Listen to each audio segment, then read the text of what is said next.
kiddos, is they're going to challenge this new federal government to see if it has any grit. So what happened in the summer of 1794, farmers in western Pennsylvania rebelled and refused to pay the tax on whiskey to the government. Thus the name Whiskey Rebellion. So these farmers in western Pennsylvania rebelled against this tax and refused to pay the tax on whiskey to the government. Well, President Washington can't let people challenge this new federal government, or what's it worth? So what he does, he sends in federal marshals to help the tax collectors collect the money. Sends in federal marshals. Well, these farmers aren't too intimidated by those federal marshals. They simply arm themselves and drive these federal marshals and the tax collectors away. They just arm themselves and drive them away. So obviously these federal marshals report back to President Washington, along with these tax collectors, and say, hey, we can't get this tax collected. Well, Washington can't be challenged. This is a big problem for him. He can't be challenged. If you can roll over this new federal government over something as simple as a whiskey tax, he knows that our government's not worth the salt that we've tried to put it together with. So what he does is he sends 15,000 military and leads them himself. He leads them to western Pennsylvania and takes those federal marshals and those tax collectors back with him, and he is going to force these western Pennsylvania farmers to pay the tax. Well, the combination of military force and federal marshals resulted in a successful campaign, and the Whiskey Rebellion ended. Okay? But the reason it was so important in American history, it was the first challenge to this new federal government. And if we would have just rolled over and played dead, or negotiated, or compromised, we wouldn't have been worth a damn. We would have just given ourselves up. So it was very important that the Whiskey Rebellion proved that the newly formed federal government could demonstrate its strength when challenged. That was crucial. Okay? Now, let's take a little time in the next subtopic to summarize Alexander Hamilton's financial program. Is it a success? Well, yes, it is, and I'm going to give you 4 reasons why. 4 reasons why. Okay? 4 reasons why Alexander Hamilton's financial program was a success.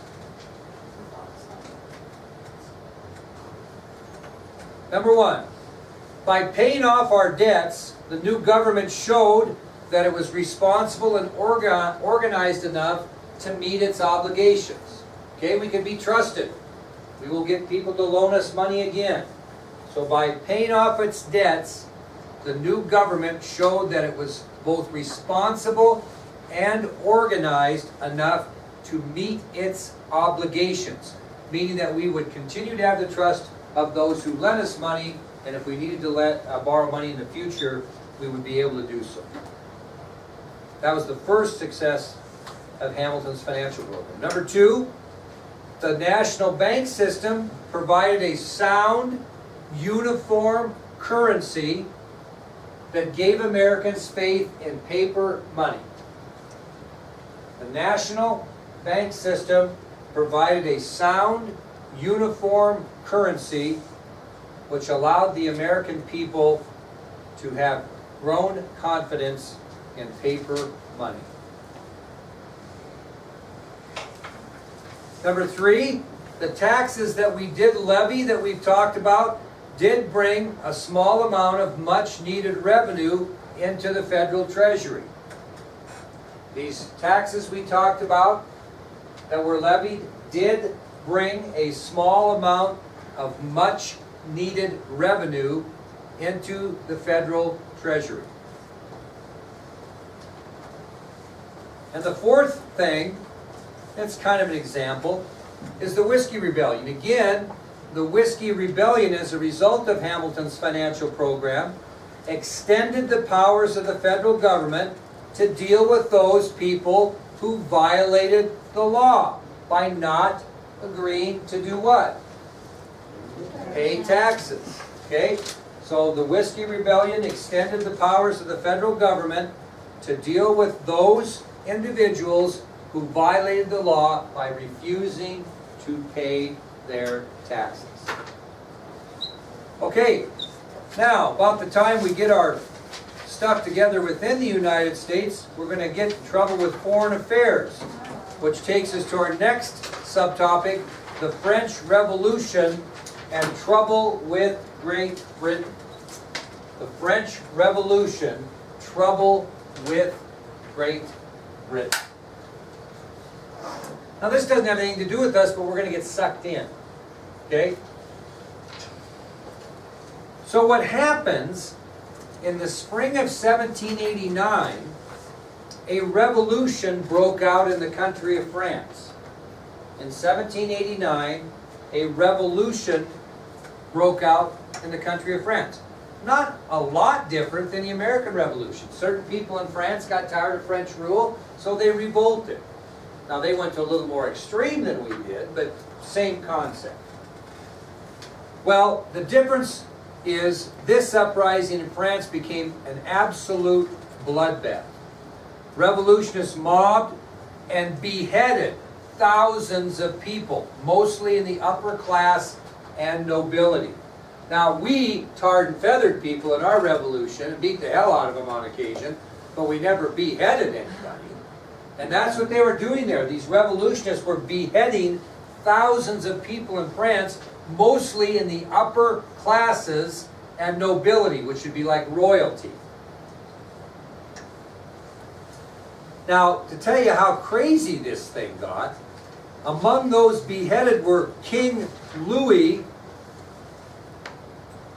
the 16th and his queen Marie Antoinette. Beheaded them both.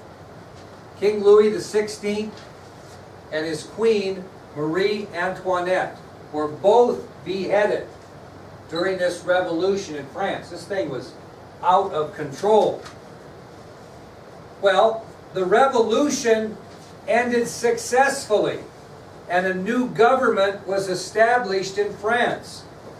Now this is pretty amazing that you can revolt against a country like France, behead their king and queen, and take the country over. That's what happened.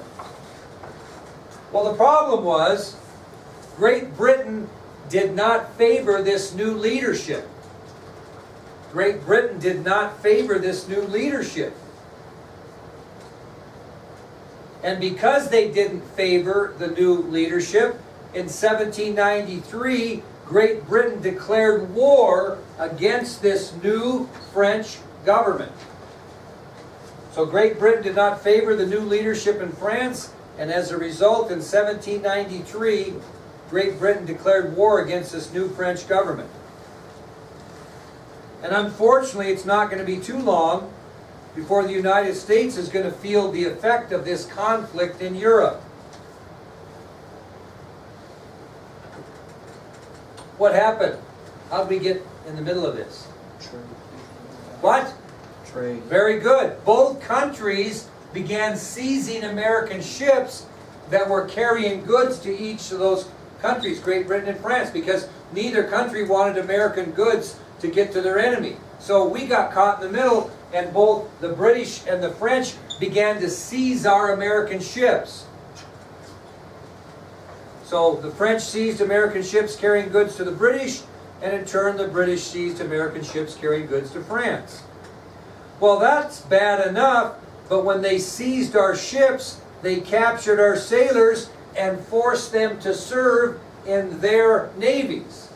So, I mean, they were impressing, and that's a different type of term, they were impressing our sailors and forcing them to serve in their navies. Well, American citizens didn't stand for that at all. But what happened in America? We did what? We chose sides. Some Americans supported the British in this deal, and some supported the French.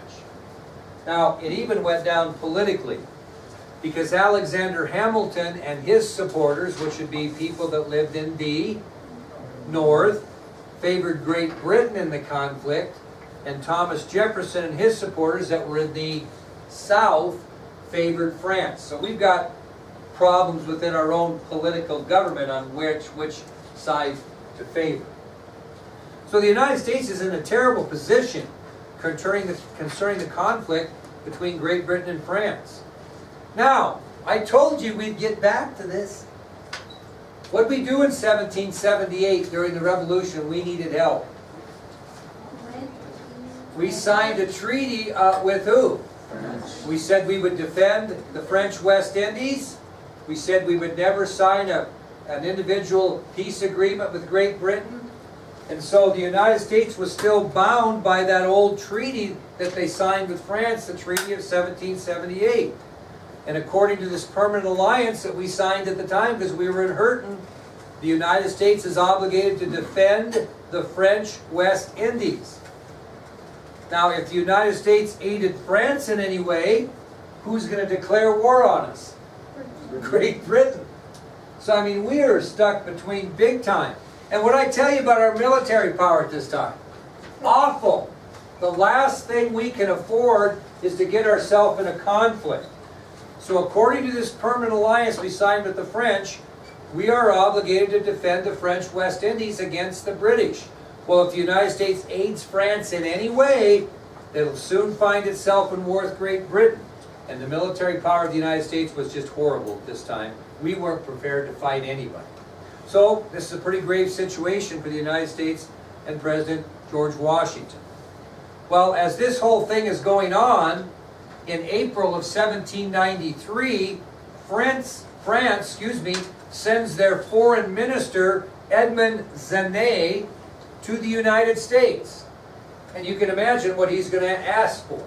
Okay? So, on top of all this issue we're in April of 1793, France sent their foreign minister, Edmond Genet. It's not spelt that way, but it's pronounced Genet. They sent him to the United States. And Genet met with President Washington, and he made a couple of things pretty clear to the president. So Genet meets with President Washington, and he makes a couple of things pretty clear. First of all, what's he remind President Washington of? The Treaty of 1778. Makes it pretty clear that Washington understands that we are still bound by the Treaty of 1778. He also demands, he doesn't ask, he demands that the United States open their seaports to French naval vessels. Genet demands that the United States open its seaports to house French naval vessels. Well, Washington knows if we do either one of these things, if we defend the French West Indies or we open our ports to French ships, we're going to end up in war with Great Britain. So after he listened to what Genet demanded, and knowing what the British officials would do, President Washington made the only decision he could. The only decision he could. What did he do? What? On April 22nd of 1793, he issued the Proclamation of Neutrality. On April 22nd, 1793, he issued the Proclamation of Neutrality. What does that tell you? The United States is going to try to remain what? Neutral. Now, basically what the Proclamation of Neutrality did, kiddos, is it forbid any American citizen to give support on land or sea to either Great Britain or France.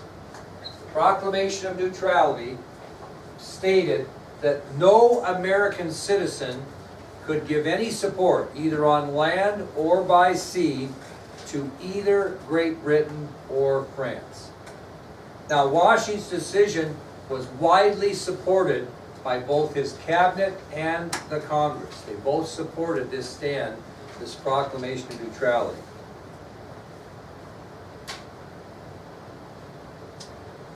Well, who's he afraid of more than any of them? Of the two, who's he most afraid of? Britain. So, despite the fact that he issued this Proclamation of Neutrality, he wasn't guaranteed that Great Britain wasn't going to be upset with that. So, in a final effort to try to avoid war, President Washington sends a representative to Great Britain to try to settle any differences that the United States might have with them. Guess who he sends? He sends John Jay. Chief Justice of the Supreme Court, John Jay, is sent over to England to try to talk with the British government about settling any differences they may have after the Revolutionary War. Because the last thing we need is Great Britain to declare war on us and us go to war. We would be in tough shape.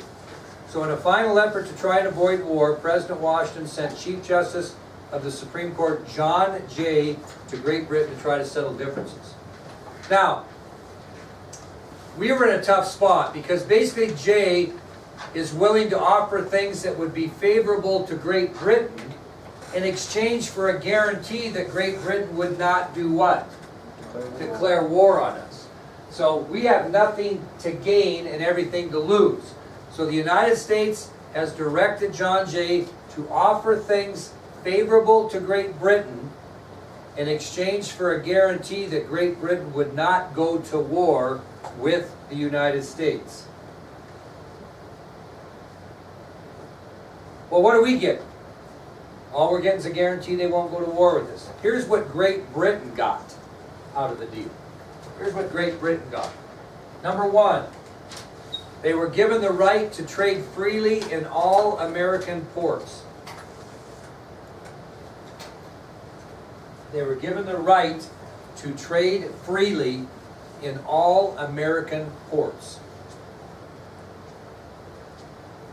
Number two, Great Britain was given the right to allow British fur traders to carry on business in the American territory. Great Britain was given the right to allow British fur traders to carry on business in the American territory. Now, this agreement that avoided war between the United States and Great Britain became known as, in American history, as Jay's Treaty. Jay's Treaty.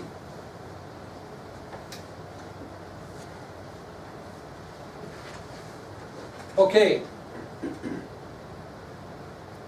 Because of our new agreement with Great Britain, we are going to gain some favor with Spain. And when we gain favor with Spain, that means we're going to be on the receiving end of good things in exchange for a similar guarantee to Spain. Okay? And we'll talk about that tomorrow. Gaining favor with Spain. So if you want to put that subtopic down, you'll be ready to go for tomorrow.